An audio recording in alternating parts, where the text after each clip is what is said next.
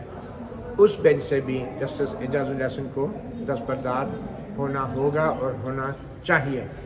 تاکہ انصاف کے تقاضے پورے ہو سکیں۔ جو پیراگراف 12 ہے اس میں اٹارنی جنرل فار پاکستان جو ہے وفاق پاکستان کے بہاف پہ کہتے ہیں کہ جو معزز چیف جسٹس ہیں اور جسٹس منیب اختر، وہ ان 3 ججوں کے بینچ میں شامل تھے جنہوں نے 3 ججوں نے وہ درخواستیں منظور کی تھی، وہ پی ٹی آئی کی جو آئینی درخواستیں، اور سو موٹو نوٹس میں فیصلہ سنایا تھا۔ اور پھر انہوں نے یہ کہا تھا کہ یہ 3-2 کا فیصلہ ہے، اور پھر جو 4 ججز تھے، جسٹس سعید منصور علی شاہ، آنریبل جسٹس یحییٰ آفریدی، جسٹس جمال خان مندوخیل اور جسٹس عطا من اللہ، ان کی طرف سے جو ان درخواستوں کے خلاف فیصلہ دیا گیا ہے، اس سے 3-2 کی جو فیصلہ ہے اس پہ سوال اٹھ گئے ہیں۔ تو مناسب یہ ہوگا کہ جو چیف جسٹس ہیں اور جسٹس منیب اختر جو آج کے بینچ میں شامل ہیں، یہ بھی اپنے آپ کو ان درخواستوں کی سماعت سے دستبردار کر لیں۔ اٹارنی جنرل فار پاکستان نے یہ بھی کہا کہ جو نگران حکومت کا جو اسکیم ہے وہ الیکشن کمیشن آف پاکستان کی معاونت کرنے کا مقصد ہوتا ہے نگران حکومت کا، تاکہ وہ صاف اور شفاف اور آزادانہ انتخابات کرا سکے، اور یہ اسکیم 18ویں ترمیم کے ذریعے متعارف کرائی گئی۔ 18ویں ترمیم سے پہلے جو نگران حکومتیں تھیں ان کو صدر اور گورنر جو ہیں وہ تعینات کرتے تھے وفاق میں اور صوبوں میں، مگر جو بھی ایسی نگران حکومتوں کے نیچے جو الیکشنز ہوتے تھے ان پہ ہمیشہ دھاندلی کا الزامات لگایا جاتا تھا ان نگران حکومتوں پہ جن کو صدر اور گورنر مقرر کرتے تھے۔ اور پھر آرٹیکل 224 جو ہے وہ 18ویں ترمیم کے ذریعے لایا گیا، اور پھر 20ویں ترمیم کے ذریعے 224A لایا گیا۔ اس کے تحت اس بات کو یقینی بنایا گیا کہ جو نگران حکومتیں ہیں وہ الیکشن کمیشن کی معاونت کریں، اور تاکہ الیکشن کمیشن جو ہے وہ صاف اور شفاف انتخابات کرا سکیں۔ اب اسی طرح الیکشن کمیشن کی معاونت اور اس کے اختیارات کے حوالے سے جو آرٹیکل 224 اور 224A لایا گیا، اس کے اندر تفصیلی درج ہے کہ کون کون سے اختیارات ہیں اور کون کون سے کام ہیں جو نگران حکومتیں کر سکتی ہیں اور ان کو کرنا چاہیے۔ اور اسی طرح الیکشن کے قانون میں جو ہے نگران حکومتوں کے اختیارات پہ جو ہے پابندیاں بھی لگائی گئی ہیں۔ اور اب یہاں پہ معاملہ یہ ہے کہ جو صوبائی حکومتیں ہیں پنجاب اور خیبر پختونخوا میں، وہ تحلیل کی گئی ہیں، اور ان کے تحلیل کرنے کا محض سیاسی مقصد تھا تاکہ قومی اسمبلی کے الیکشنز جو ہیں ان کے لیے بھی حکومت کو مجبور کیا جا سکے، اور قومی اسمبلی کو بھی تحلیل کرنے کے لیے حکومت کو مجبور کیا جا سکے۔ جبکہ یہ ایک سیاسی مقصد ہے، یہ کوئی اتنا برا مقصد نہیں ہے، مگر جو آئین کی جو اسکیم ہے، جو آئین کا جو منطق ہے، وہ یہ ہے کہ صاف اور شفاف انتخابات جو ہیں منتخب حکومتوں کے جو ہیں پنجاب میں اور خیبر پختونخوا میں، وہ ان حکومتوں کے نیچے نہیں ہو سکتے۔ یعنی کہ جو آئین کی اسکیم ہے وہ یہ کہتی ہیں کہ اگر وفاق میں اسمبلی کی تحلیل نہیں ہوئی تو پھر صوبوں میں جو ہیں صوبائی اسمبلیوں کے جو عام انتخابات ہیں وہ وفاقی حکومت کے ہوتے ہوئے وہ صاف اور شفاف نہیں ہو سکتے، کیونکہ اسی لیے چاروں صوبوں میں اور وفاق میں نگران حکومتوں کا جو ہے وہ کانسیپٹ لایا گیا ہے۔ مگر یہ کوئی بینچ مارک نہیں ہے کہ اگر وفاق میں اگر دوسری حکومت ہو تو صوبوں میں پھر الیکشن نہیں ہو سکتے۔ ماضی میں جو ہے اس طرح کے حالات میں سنگین قسم کے الزامات لگتے رہے ہیں کہ بہت بڑے پیمانے پہ دھاندلی بھی ہوئی ہے، بدعنوانی کی سرگرمیاں بھی ہوئی ہیں، اور پھر جو ہے ایسے حالات میں جو صوبائی حکومتیں ہیں ان پہ اس طرح کے دھاندلی کے الزامات لگتے رہے ہیں۔ اس طریقے سے الیکشن کمیشن کے جو اختیارات ہیں اور نگران حکومتوں کے جو اختیارات ہیں ان کے درمیان ایک توازن پیدا کرنے کی ضرورت ہے، اور آج تک اس سے پہلے کبھی ایسی صورتحال پیدا نہیں ہوئی کہ صوبوں میں الیکشنز ہو رہے ہیں اور وفاق میں نہیں ہو رہے ہیں، اور یہ پہلی بار سپریم کورٹ کے سامنے یہ ایک ایسا سوال پیدا ہو گیا ہے، اور مناسب یہی ہوگا کہ ایک فل کورٹ جو ہے جو تمام ججوں پر مشتمل عدالت ہیں وہ اس معاملے کو دیکھے، اور اس کے بعد نگران حکومتوں اور منتخب حکومتوں کے جو اختیارات ہیں اس کے حوالے سے کوئی حتمی فیصلہ دے،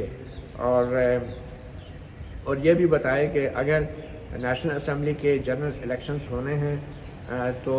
پھر صوبوں کی جو منتخب حکومتیں ہیں کیا وہاں پہ بھی الیکشن ہونا ضروری ہے یا یہ الگ الگ ہو سکتے ہیں، کیونکہ اس سے پہلے ایسی کوئی صورتحال کبھی پیدا نہیں ہوئی۔ تو اس صورتحال کے اندر اٹارنی جنرل آف پاکستان نے ایک فل کورٹ کا مطالبہ کیا ہے، اور دوسرا تینوں معزز ججز chief justice Umar Ata Bandial, justice Ijaz ul Ahsan اور جسٹس منیب اختر پہ اعتراض کیا ہے اور کہا ہے کہ یہ تینوں معزز ججز جو ہیں موجودہ درخواستوں کو سننے سے انکار کریں اور ایک فل کورٹ بنا کے اس معاملے کو طے کریں۔ تو یہ اٹارنی جنرل آف پاکستان کی طرف سے اب یہ باقاعدہ تحریری طور پہ بیان جمع کرایا گیا ہے۔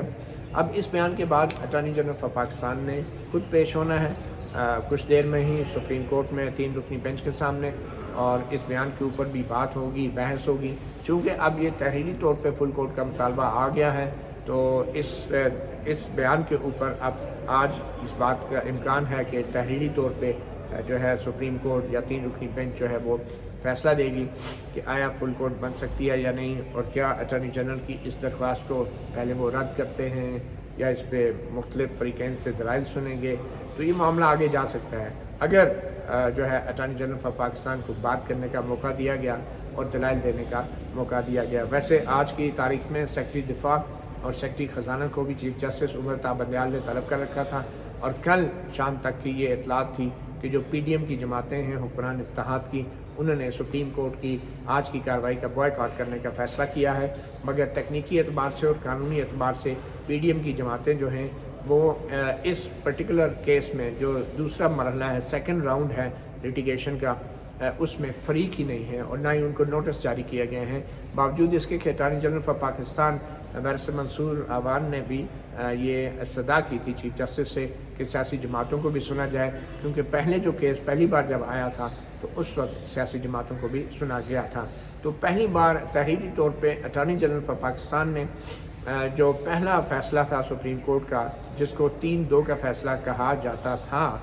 اب اٹارنی جنرل آف پاکستان نے تحریری طور پہ سوال کھڑا کر دیا ہے کہ کیا وہ 3-2 کا تھا یا 4-3 کا تھا۔ اس معاملے پہ بھی اٹارنی جنرل آف پاکستان اب کوئی حتمی رائے مانگنا چاہ رہے ہیں، اور اس کے اوپر بھی اب ایک الگ سے بحث شروع ہو سکتی ہے۔ تو کچھ دیر میں سپریم کورٹ میں کارروائی شروع ہو جائے گی۔ مطیع اللہ جان MJ TV آپ کو اس حوالے سے بھی اپڈیٹ دیتے رہیں گے۔ اجازت دیجیے، اللہ حافظ۔